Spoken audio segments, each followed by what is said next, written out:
Ассалаумағалейкум менің шеберлерім. Сіздерге осындай әдемі сәукеле қобдишаның, яғни шкатулканың жасалу жолын көрсететін боламын. Бізге қажетті заттар осындай қорап қажет. Диаметрі 16 см, биіктігі 9 см.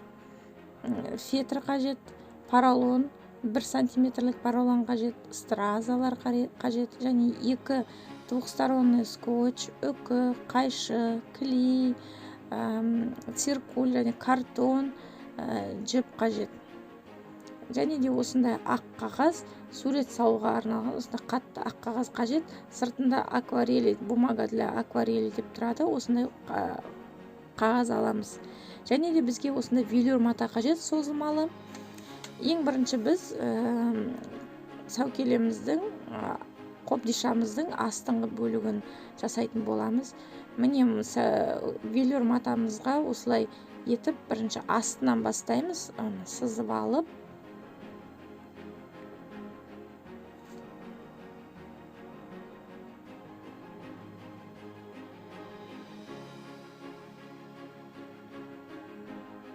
осылай сызып алып дөңгелек етіп қиып аламыз.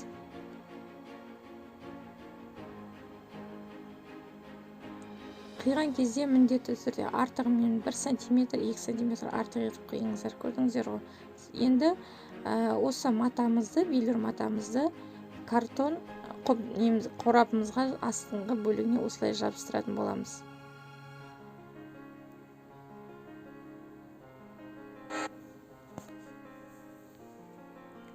Жақсылап айналдырып, барлық жағын әдемілеп жабыстырып шығамыз. Бұл матаны жабыстыру үшін міндетті түрде ыстық клей қажет. Кәдімгі қағазға арналған клей жарамайды.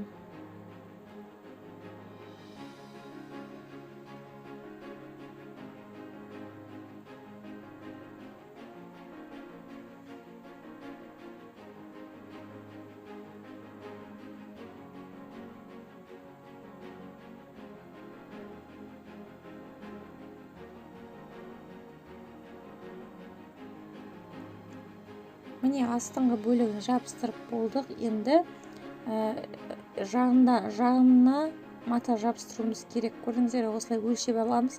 Ішкі жағына 2 см жіберіп, сыртының жартысына дейін өлшейміз, және де айналдырып, қорапымызды айналдырып өлшеп аламыз. Қорапымыздың мысалы айналдырып өлшеген кезде 50 см болатын болса, сіздер онда 50 см емес, 47-48 см етіп кесесіздер.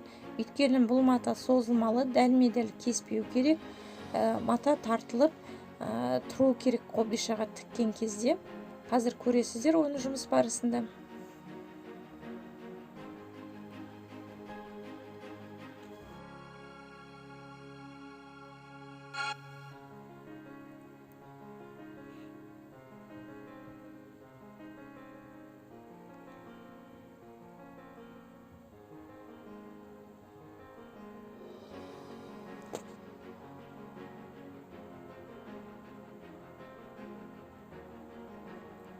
Кесіп болғаннан кейін матамызды беттестіріп, бір тігіспен тігіп шығамыз. Міне тігіп болдық. Енді картонымызға осылай кигізетін боламыз. Міне көрдіңіздер ғой. Ішкі жағына қарай 1-2 см жібереміз. Қазір осы матамызды картонымызға ыстық клеймен жабыстыратын боламыз.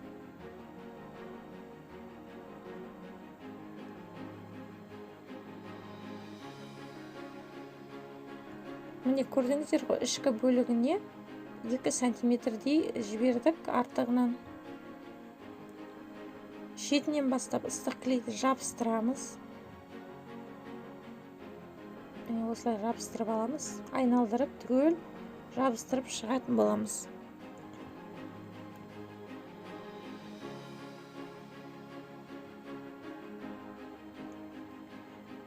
Сіздерге айта кетейін дегенім, видеоның ортасында менің сәукелемнің түсі өзгеретін болады.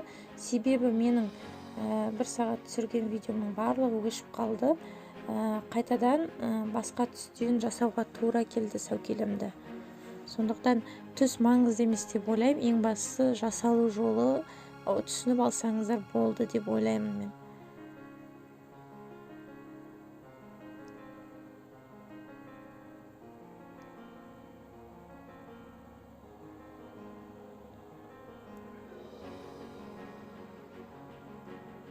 міне айналдыра отырып осылай барлығын жабыстырамыз. Енді матамызды тартамыз, көрдіңіздер ғой, төмен қарай, сыртқа қарай тартамыз.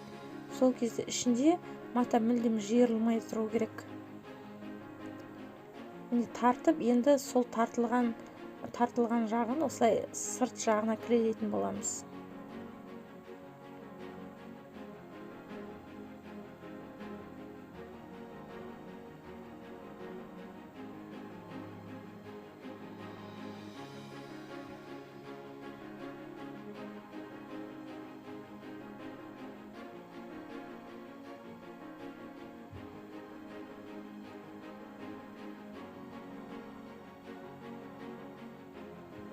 Міне барлығын айналдырып клейлеп шықтық. Көрдіңіздер ғой, өте аккуратно, тегіс шықты.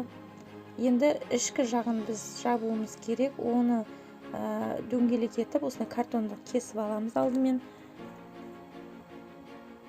Бірінші қорапымыздың ішін циркульмен өлшейміз. 16 сантиметр болса, 16 сантиметрдің жартысы 8 сантиметр.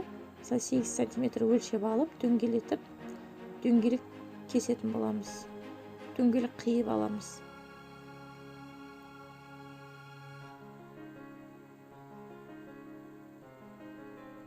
Міне дөңгелегіміз қиып алдық. Енді ішіне жабыстырмас бұрын бірінші осылай өлшеп көреміз. Енді осы дөңгелегімізді біз матамен қаптайтын боламыз. Бұл сәукелеміздің ішкі бөлігі болады. Міне сызған кезде артығымен сызасыздар. 1 сантиметр, 1-2 сантиметр артық аламыз.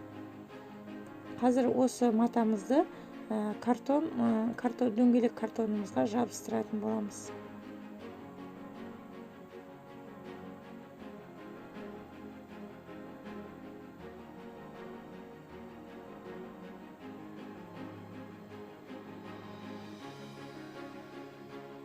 Міне көрдіңіздер, ыстық клеймен шеттерін бәрін тартып отырып жабыстырып шығамыз.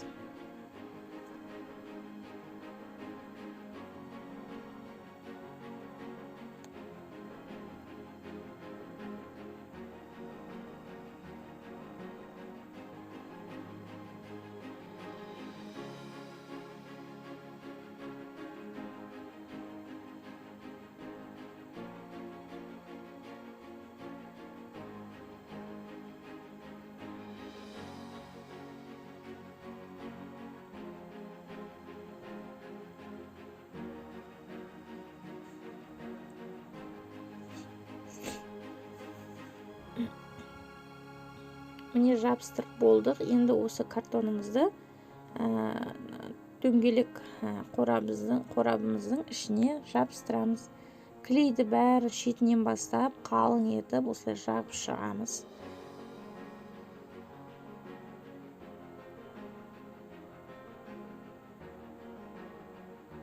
Клей жаққанда байқаңыздар, шеттеріне тиіп кетпесін. Бұл тисе кетуі қиын бұл клейдің. Атамызды білдіріп қояды. Міне осылай қолымызбен басып, кішкене кепкенше, суығанша осылай қолымызбен қатты басып қоямыз. Міне іші дайын болды. Өте аккуратно шықты, көрдіңіздер ғой. Ешқандай қыртыс жоқ, жиырылғаны жоқ, мата жоқ, жиырылған мата жоқ. Аккуратно шықты. Енді сыртындағы бөлігін жасайтын боламын. Бізге осындай фетр мата қажет. Бұның ені 7 сантиметр, ал ұзындығы ол картонымыздың дөңгелетіп өлшегенде ұзындығы шығады. Сонымен бірді етіп өлшейміз. Және осы фетр матамызды дәлме-дәл осылай өлшеп алып, зигзагтап тігіп шығатын боламыз. Бір-біріне қарама-қарсы қойып, зигзагтап тігеміз. Енді ені 4 сантиметр поролонымызды, ені 4 сантиметр поролонымызды фетрге жабыстырып шығатын боламыз. Бұл поролон 1 сантиметрлік поролон. Поролонды кескен кезде фетрдің ұзындығымен бірдей емес, одан да ұзын қып кесе беріңіздер. Өйткені жетпей қалуы мүмкін. Міне дәл фетрдің ортасына қойып, міне көрдіңіздер ғой, дәл осылай ыстық клеймен клейлеп шығамыз. Осындай шеттерін бір-біріне беттестірмейміз, тура бір-біріне осылай қарама-қарсы қойып жабыстырамыз. Енді екінші бөлігі, поролонымыздың екінші бөлігін жабыстырамыз. Бұл поролонның ені 7 сантиметр. Фетрдің енімен бірдей 7 сантиметр. Көрдіңіздер ғой. Шетінен бастап осылай жабыстырып шығамыз. Клейді поролонның шетіне құямыз, міне осылай. Соны барып фетрге міне осылай қарама-қарсы етіп осылай қойып жабыстырып отырамыз. Бұл суығанша қолмен қысып отыру керек, өйткені поролон қозғалып тұратын болғандықтан ашылып кетеді. Жақсылап қолмен қысамыз, осылай әдемілеп тұрып.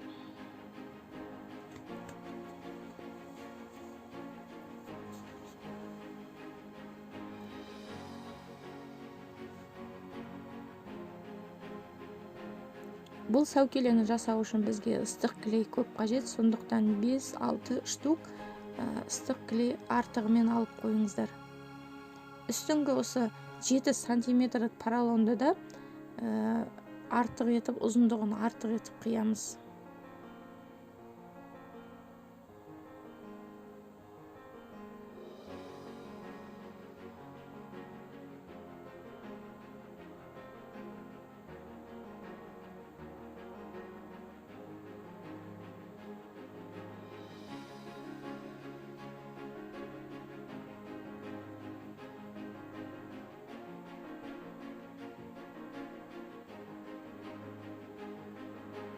Енді екінші жағында дәл солай поролонымызды фетрге жабыстырып шығатын боламыз.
Міне шетіне де келдік. Енді шетін бір-біріне осылай қарама-қарсы етіп қойып жабыстырып шығатын боламыз. Сәукелеміздің міне томпайып тұратын жері дайын болды. Осылай кигізіп өлшеп көреміз. Енді осы поролонымызды сыртын қаптау қажет. Бізге қаптамас бұрын бірінші өлшеп аламыз. Неше сантиметр, 12-13 сантиметрдей болу керек. Енді ұзындығын да осылай бірінші дөңгелетіп поролонымызды өлшеп аламыз. Осылай дөңгелетіп, сосын сол ұзындық бойынша кесетін боламыз. Сіздерге бағана айттым ғой, егер де ұзындығы 50 сантиметр болса, 47-48 сантиметр етіп кесеміз, кем қылып кесеміз. Өйткені бұл мата созылмалы. Біздің сәукелеміздің несі сәукелемізде артық мата шығып тұрмау керек, бәрі аккуратно тұру керек.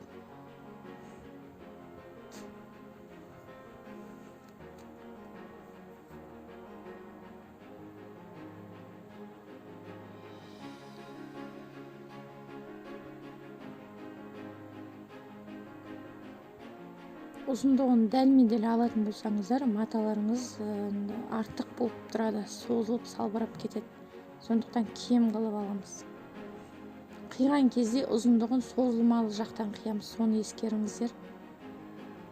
Ұзындығы матаның созылмалы жағынан қиылу керек.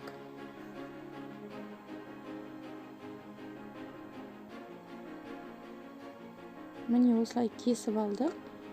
Енді бірінші тікпес бұрын оюымызды жабыстырып, стразаларымызды жабыстырып, сәндеп алуымыз қажет. Дәл ортасына қойып, міне стразамызды, оюымызды бәрін жабыстырып қойдық. Енді бір тігіспен тігіп, екеуін біріктіріп тігіп шығатын боламыз. Міне екеуі тігілді. Енді матамыздың тігісі астындағы поролонның тігісінің үстінде болу керек. Мұны дәлме-дәл тұру керек. Осылай кигізіп, оюымызды ортасына қойып, енді астыңғы үстіңгі жағын қалың көрпе көктейтін жіппен көктеп тігіп шығатын боламыз. Жұқа жіп қолданбаңыздар, қалың жіп қолданыңыздар. Көрпе көктеуге деп арнайы алсаңыздар, міне осындай қалың көрпе көктеуге арналған жіптен айналдырып, тігіп, біріктіріп, екі ұштын біріктіріп тігіп шығамыз.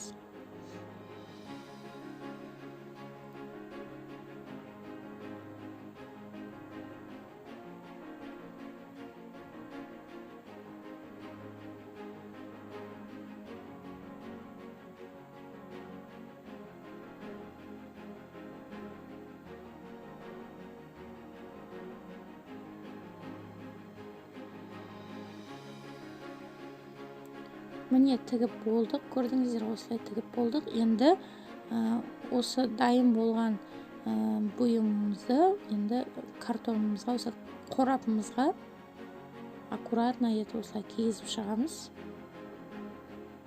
Міне кигіземіз. Енді маталары дұрыс болмай қалған жерлерді міне инемен осылай түзулеп дұрыстап жібереміз. Менікі кішкене астыңғы жағы ашық болып қалды. Негізі кейбір кездерде аккуратно әдемі ашылмай түседі.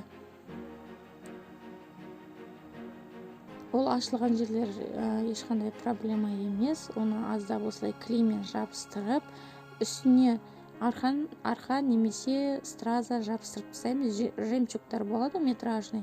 Сондай жемчугтарды алып жабыстырып тастасаңыздар болады. Сол кезде ашылған жерлері осылай клейі көрінбей қалады.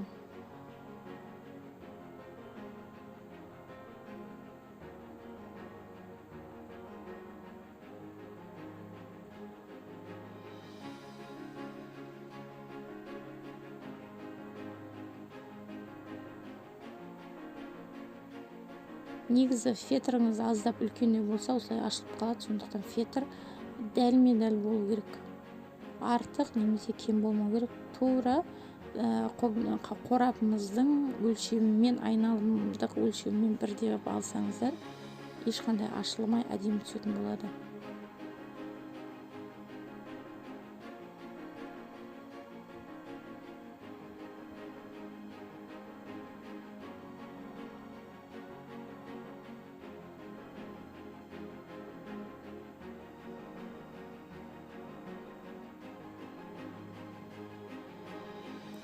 Клей жаққанда өте мұқият боламыз, өйткені бұл термоклей бір жабысса, матадан алыну өте қиын. Матаңызды бүлдіріп тастайды.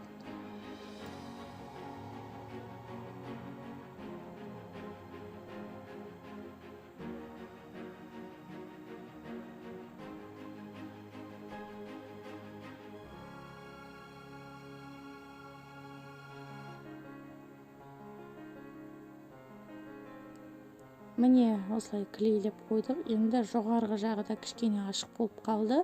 Ол жағында клеймен жабыстырып шығатын боламыз.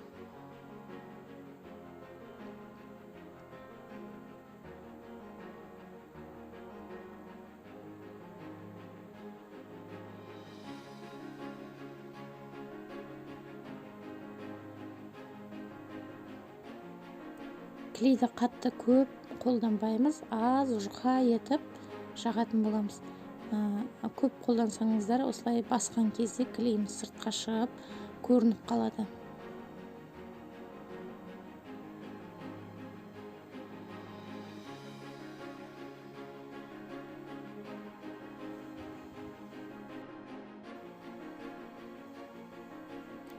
Міне осылай метражный стразалармен осылай жауып тастауға болады, ол ешқандай проблема емес. Астында үстіңгі бөлігінде осылай жауып тастаймыз. Міне біздің қобдишамыздың астыңғы бөлігі дайын болды. Енді бетіндегі қақпағын жасайтын боламыз. Егер де қақпағын дәл осы күйінде жасай салатын болсақ, ол кезде жабылмай қалады, тар болып қалады. Сондықтан қақпағымызды осылай кесеміз. Қақпақты бүйтіп қарасаңыздар, өзінің осындай бір кесілген жері тұрады, біріккен жері. Сол жерді жайлап кесіп, бір-бірінен асты мен үсті бөлігін бір-бірінен ажыратып тастаймыз. Және де осындай картоннан 1 сантиметрдей, мысалы, дөңгелегім қақпағымыздың диаметрі 16 сантиметр болса, 17 сантиметр етіп картон кесіп алатын боламыз, дөңгелек картон.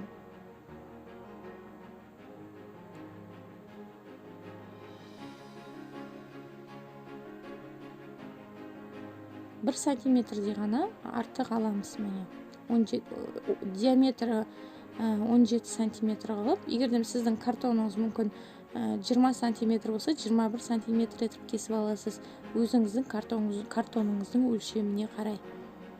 Міне картонымызды дөңгелек қиғаннан кейін, енді ыстық клеймен жабыстырып шығамыз, беттестіріп бір-біріне.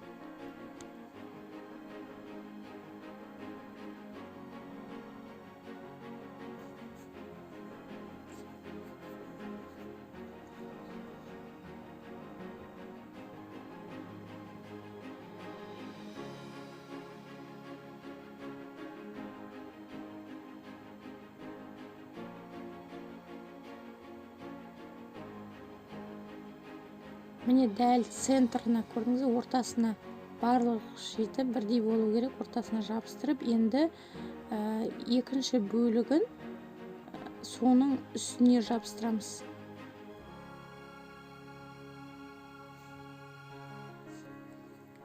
Және де картон енді 1 сантиметр қосылғаннан кейін осы бөлігінен кішкене ана жері ашылып қалады. Сол жерді жабу үшін осындай картон өлшеп аламыз, қалыңдатып 3-4 қабаттап алып, міне өлшеп осылай кесіп дайындап аламыз. Енді картонымыздың кесілген бөлігі бар, ашылған бөлігіне осылай клейді жағамыз. Видеоны қарасаңыздар түсінікті деп ойлаймын. Міне жағып, дәл шеттерімен бірдей етіп, аккуратно жабыстырып шығамыз.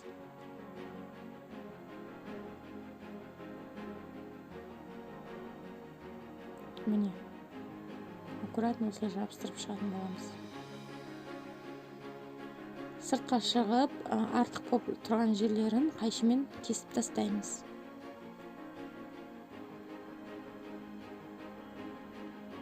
Енді ашылып қалған жерімізге міне өлшеп, осындай 3-4 қабаттап картонды аламыз да, осы жерге клейлеп жабыстырып қоятын боламыз.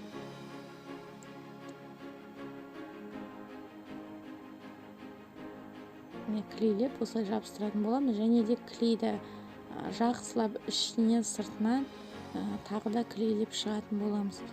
Өйткені қозғап неғылған кезде, ашып жапқан кезде жыртылып түсіп қалмау үшін осылай жақсылап тағы да ішкі жағынан клейлеп шығатын боламыз.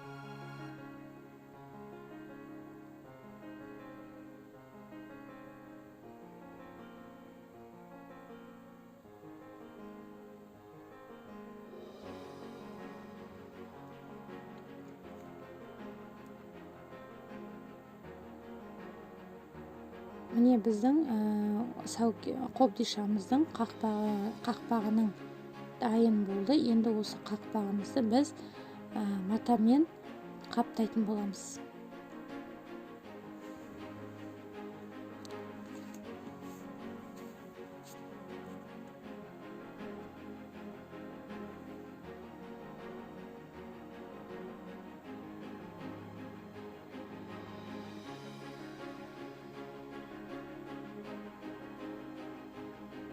осылай кигізіп көрген кезде еркін киілу керек.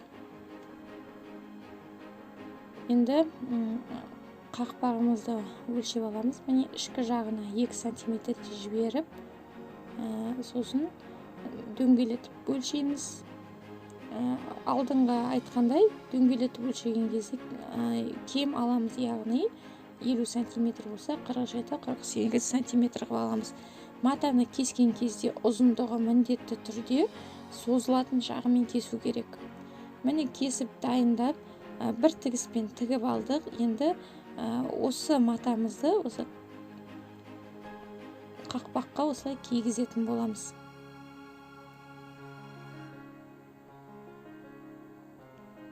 Кигізіп, міне ішкі бөлігін қазір термоклеймен жабыстырып шығамыз.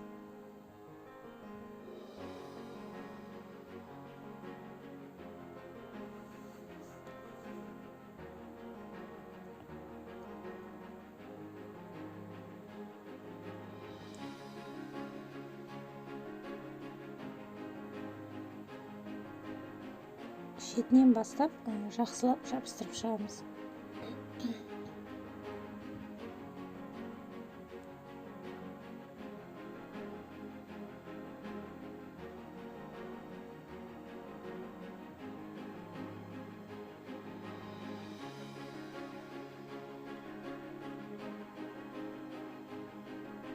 Міне ішкі бөлігін жабыстырдық. Міне көрдіңіздер әдемілеп. Енді сыртқы жағын осылай тартып отырып, қалың көрпе көктеуге арналған жіппен тігіп шығып жинап біріктіретін боламыз.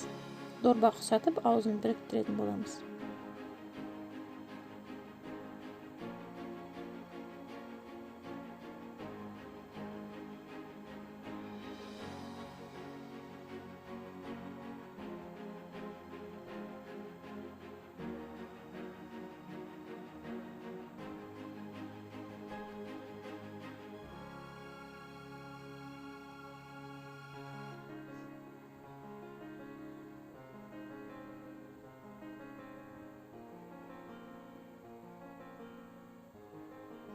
Міне көктеп, осы жерде тартып отырып бекітеміз. Міне осылай бекітеміз. Көрдіңіздер ғой, тартып, байлап, жақсылап тартып, байлап тастаймыз.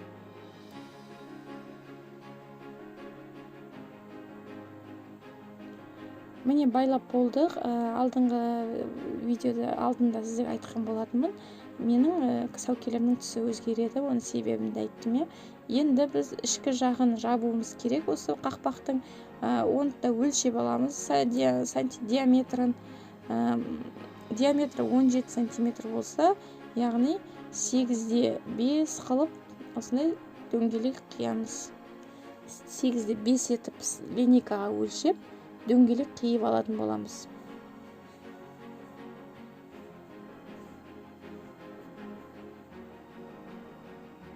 Міне өлшеп қидық. Енді осы дөңгелегімізді міне көреміз, сай келе ме, сай келмей ме. Енді картонымызды велюр матамен қаптайтын боламыз.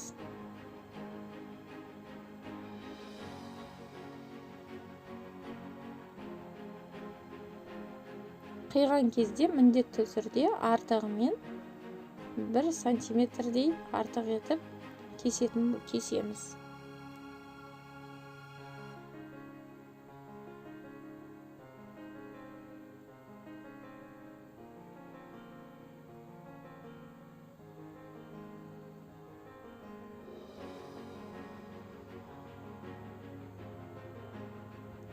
Енді осы дөңгелегімізге матамызды осылай термоклеймен жабыстырып шығамыз.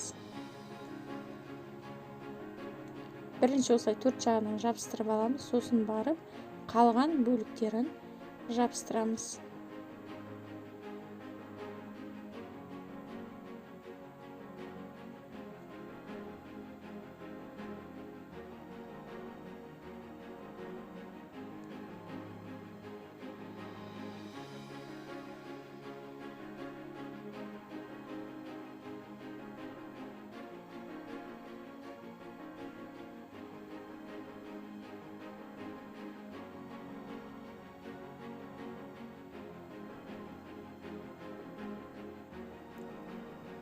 міне барлық жағына клейін жабыстырып шықтық, жағып жабыстырып шықтық.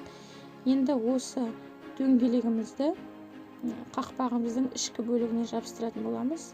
Клейді мол етіп құю керек осы жағына, өйткені ашылып кетуі мүмкін. Бірінші шетінен бастаймыз, клейді шетінен бастап құйып шығамыз.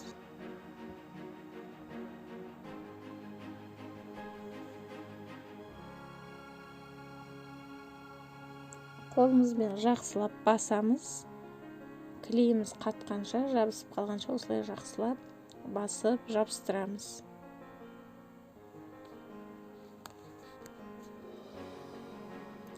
Міне қақпағымыздың ішкі бөлігі дайын. Енді сәукелесін, жоғарғы бөлігі сәукеле жағын дайындауымыз керек. Бізге осындай сурет салуға арналған для акварели деген қағаз қажет, 3 штук қажет, 2 штук та жарайды. Осылай ені бұрышынан бастап, ені 25 сантиметр етіп, биіктігі 25 сантиметр етіп, осындай конус қылып кесіп аламыз. Бұрышынан осылай көрдіңіз, бұрышынан есептегенде биіктігі 25 сантиметр болу керек. Бұл сәукеле бөлігі. Тағы да 1 штукты тура осымен кесіп аламыз, міне. Егерде бұндай сурет салуға арналған бумагаларыңыз қатты болса, 2 штукты жарайды. Егерде жұмсақ болса, онда 3 штук қылып қаптаңыздар. Жұмсақ болмау керек, неміз конус жағы, сәукеле жағы. Міне бірінші осылай өлшеп аламыз. Неше жіңішке қыламыз ба, жалпақ қыламыз ба, өлшеп аламыз. Артық жерін қайып тастайтын боламыз. Мен енді алдында кесіп жүргендіктен, осыны өзімнің алдыңғы дайын кескен қағазым бар, сонымен өлшеп қиып аламын. Сіздерде дайын бір рет өлшеп кесіп, лекала дайындап алсаңыздар болады. Сол лекаламен ылғи да қолданатын боласыздар. Міне артығын осылай алып кесіп тастаймыз. Енді осы конусымызды бір-біріне дөңгелеп біріктіреміз. Бірінші дөңгелеп біріктірмей тұрып, ол үшін бізге айтайын дегенім двухсторонний скотч керек. Осындай двухсторонний скотч. Енді бұны бірінші біріктірмей тұрып, алдымен матамызда үшбұрыш қиып алуымыз керек. Сыртын қаптайтын матамызды кесіп алуымыз керек осы лекала бойынша. Бірінші лекала бойынша ұмытпаңыздар.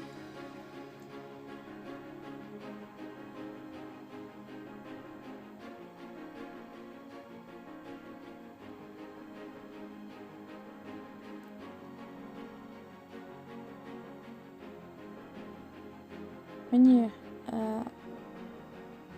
велюр матадан, созылмалы велюр матамыздан осындай бірінші лекала бойынша осылай сызып сыртын қаптайтын матаны қиып аламыз.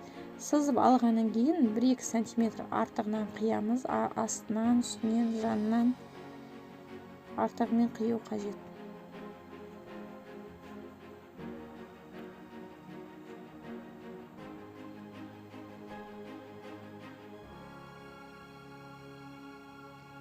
Енді конусымызды бір-біріне осылай біріктіруіміз керек. Двухсторонний скотчпен жабыстырып аламыз. Менің двухсторонний скотчым өте жуан болғандықтан осылай кесіп алып отырмын. Жіңішкелеу түрін алсаңыздар, бірден басынан аяғына дейін ұзыннан жабыстырсаңыздар болады.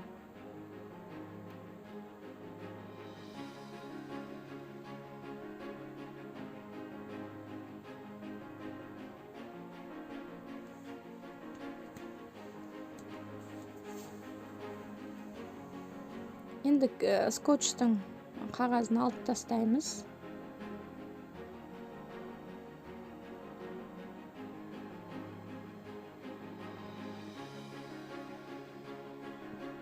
Міне екінші қағазымызды алдық. Сол клей жағын міне дәл осылай ортасына қойып жабыстырамыз да, тағы да двухсторонний скотчпен жабыстырып шығамыз.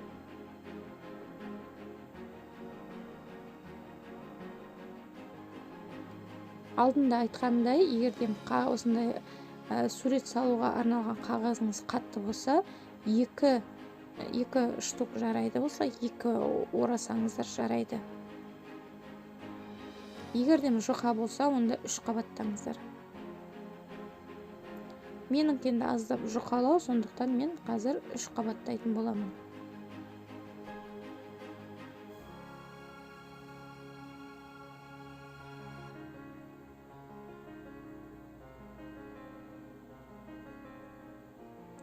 Міне клейіміздің қағаздарын алып тастаймыз да, енді 3-ші қабатты жабыстыратын боламыз. Міне 3-ші қабатты клей жағын көрдіңіздер ғой, астына жіберіп, міне осылай тағы да алдыңғыдай тура жабыстырамыз. Бұл 3-ші қабаттың клей осы скотчпен, двухсторонний скотчпен жабыстырғаннан кейін бетіндегі қағазын алмаймыз.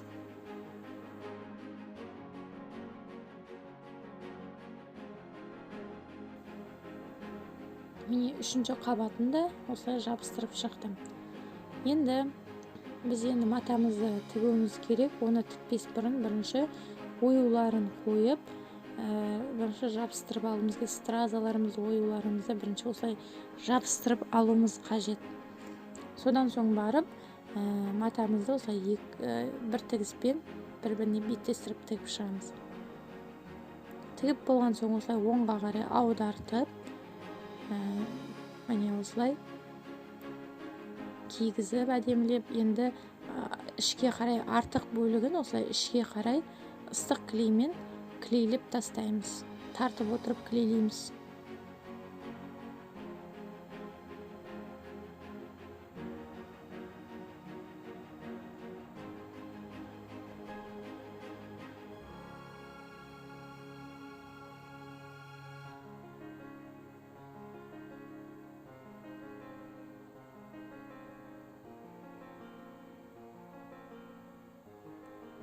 Міне конусымыз дайын. Енді сәукелеміздің тағы бір бөлігін жасайтын боламыз. Оған бізге осындай қатты картон қажет. Міне қатты картон қажет. Сәукелем конусымыздың төменгі жағын міне өлшеп аламыз. Ұзындығын дәл осылай міне өлшеп алып, ұзындығын шығаратын боламыз. Ені бұныңкі стандарт 4 сантиметрден бізге 8 сантиметр 2 штук қажет, яғни 4 сантиметрден 2 қағаз қажет. Ұзындығы бұл конустың ұзын көлемімен бірдей бірінші өлшеп алып, соның көлемімен ұзындығын шығаратын боламыз. Міне көрдіңіздер, 4 сантиметр етіп енін 2 қағаз осылай картоннан осылай 2 полоска қиып аламыз.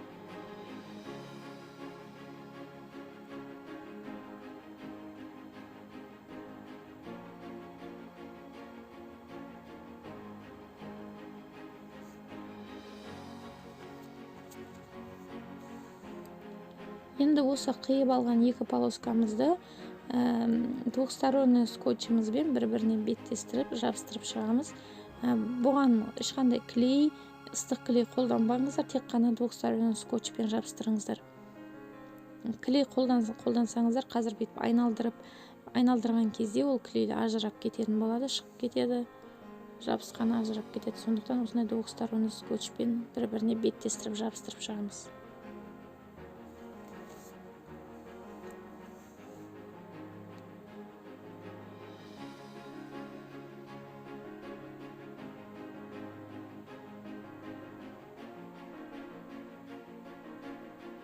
Міне жабыстырдық. Бұл екеуі қабаттас жабысқаннан өте қатты болады, сондықтан жайлап осылай бірінші қолымызбен сындырып алмай, майыстырып иеміз.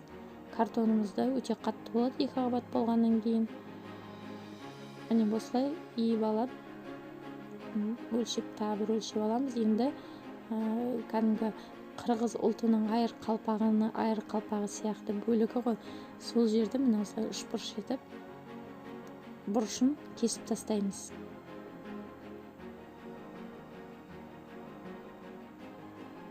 Міне осылай кесіп алып тастаймыз. осылай айыр қалпақ қысап осындай бөлік осылай болып тұрады. Енді осы картонымызды велюр матамен қаптап шығатын боламыз. Картонымызды бірінші ұзындығын өлшейміз, енін өлшейміз. Ұзындығын сіз алдында ылғи да айтып отырмын, ұзындығын кескен кезде матаның созылмалы жағынан кесеміз. Созылатын жағына қарай кесеміз ұзындығын. Түсіндіңіздер ғой, көлденеңінен кесеміз ұзындығын.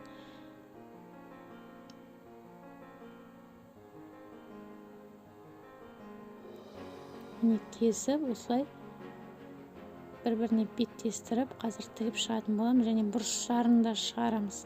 Бұрыштарын ручкамен осылай сызып аламыз.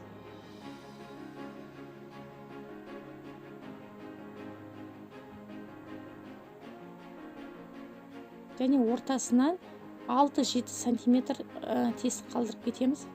Міне барлығын тіктік, енді көрдіңіздер ғой, ортасына 6-7 сантиметр тесік қалдырдық. Сол жерден былай оң қаратып, матамызды оң қаратамыз. Енді жаңағы осы картонымызға матамызды кигізетін боламыз. Кигізген кезде өте ұқыпты асықпай кигізіңіздер. Картон сынып кетуі мүмкін осылай қайырлаған кезде. Қолмен демеп отырып, асықпай кигізіңіздер матаны.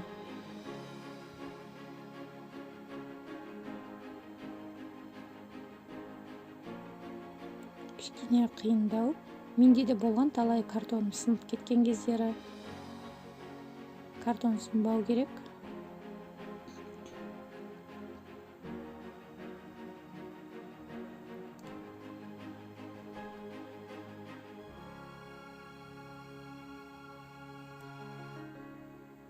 Сондықтан ұзындығын матаның созылмалы жағынан кесіңіздер деген себебім осы. Көрдіңіздер ғой, киген кезде мата созылып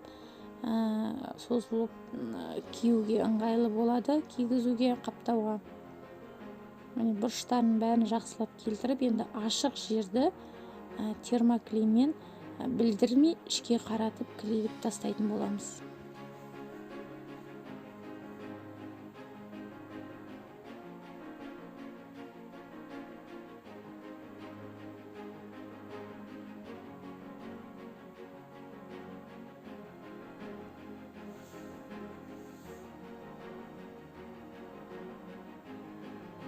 Клейлеп болдық. Енді осы бөлігімізді конусымызға айналдырып тігіп шығамыз. Бірінші осылай центрін сызып аламыз. Міне осылай дәл центрдан бастаймыз, центрдан бастап тігіп шығамыз. Бізге көрпе көктеуге арналған қалың жіп қажет, және үлкен цыганский ине қажет. Үлкен қатты қалың жуан ине қажет. Өйткені картонды біз картонмен қоса тігіп отырамыз. Басқа инелер сынып кетуі мүмкін. Сондықтан осындай қалың ине, жуан ине қолданыңыздар. Шеттерінен біріктіріп осылай тігеміз. Картонмен қосып тігеміз. Ішкі жағынан қатты сыртқа білінбеу керек тіккен кезде.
міне айналдырып тігіп шықтық. Енді үкімізді орнатуымыз қажет. Төбе жағынан, конусымыздың төбе жағын осылай аздап үкі сиятындай етіп кесеміз. Қатты үлкен қылып кесіп жібермеңіздер. Міне үкімізді орнаттық. Енді астыңғы жағына, ішіне, конустың ішіне ыстық клей осылай төңкеріп қойып, ыстық клейді құятын боламыз. Үкіміз қозғалмай жабысып қалу үшін. Ішкі жағынан көрдіңіздер ғой. Мына жерде видеода көрінбей қалыпты, өйткені ыңғайсыздау болды.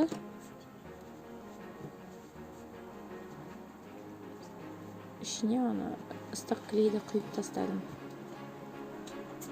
Міне енді конусымызды шкатулкамыздың қақпағына орнататын боламыз. Орнатпас бұрын бірінші орнын өлшеп сызып аламыз. Және де конусымыздың тігісі астыңғы қақпақтың тігісімен дәлі келу керек. Соны қадағалаңыздар ең бірінші. Екеуінің тігісі екі жақта жүрмесін. Астың тігістер бір линияда тұру керек. Түсіндіңіздер ғой, да? Міне осылай борымен астыңғы бөлігін өлшеп сызып алдық та, енді ыстық клей жағып, міне ыстық клей жағамыз. Қатты да көп жақпаңыздар, сыртқа шығып кетуі мүмкін. Ішке қарай жағамыз. Тез жақпасаңыздар бұл клей қатып қалады, сондықтан тез жағып сызып алдық қой, өлшеп дәл соның үстіне міне осылай қойып шығамыз. Кішкене қолымызбен басып тұрамыз. Қатты баспаңыздар, конусы мыжылып қалуы мүмкін. Осылай қатқанша қолымызбен кішкене басып, міне көрдіңіздер, осылай басып қоямыз.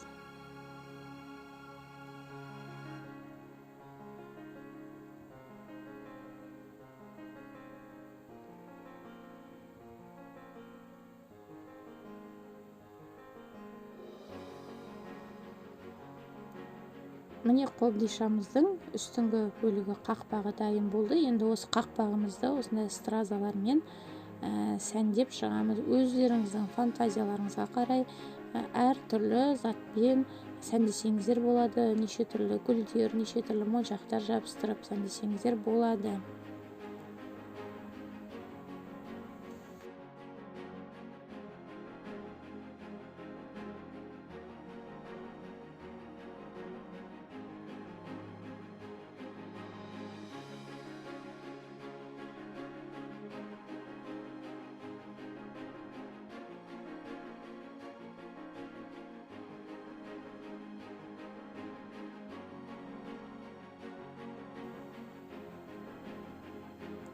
Үстіңгі бөлігін сәндеп болғаннан кейін де міне осы астыңғы жағында клейлері көрінбей тұру үшін осылай страза жабыстырып тастаймын, немесе неше түрлі әдемі гүлдер жабыстырып тастасаңыздар да болады. Айналдырып міне осылай сәндеп алдық. Енді әдемі брошкамызды, тасымызды осылай жабыстырып қоямыз. Міне біздің қобдишамыз дайын. Енді астыңғы бөлігіне метражный жемчугымызды жауып жабыстырып шығатын боламыз.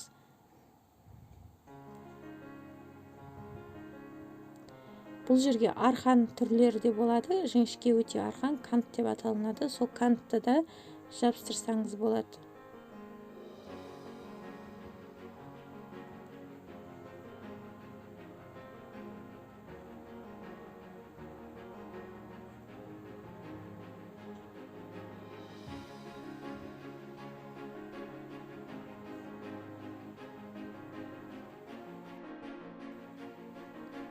Міне барлығын әдемілеп, айналдырып, жабыстырып шықтық. Менің сәукелем дайын.